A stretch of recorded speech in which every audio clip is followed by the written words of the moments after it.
Umaapila ang Department of Health o DOH sa pamilya ng batang aksidente umanong nakalunok ng wato si kamakailan na muli silang bumalik sa ospital. Ang naturang bata ay isang 4 na taong gulang na lalaki at nakatira sa Calabarzon Region.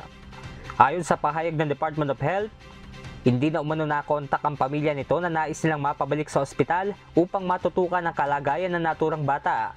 Ayon pa sa kagawaran, hindi nila agaran ang palatandaan ng sintomas ng pagkalason ng watusi.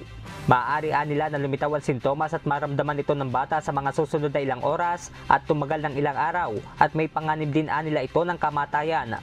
Narito naman ang first aid tips mula sa DOH kung sakaling aksidenteng makalunok ng watusi.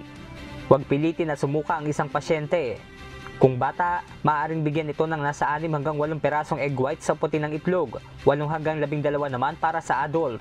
Matapos ito, dali na kaagad sa pinakamalapit na ospital.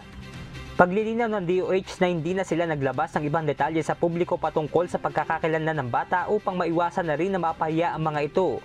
Paalala rin ng kagawaran sa mga ospital na maging maingat at manigurado sa pag-refer at paglipat ng mga pasyente.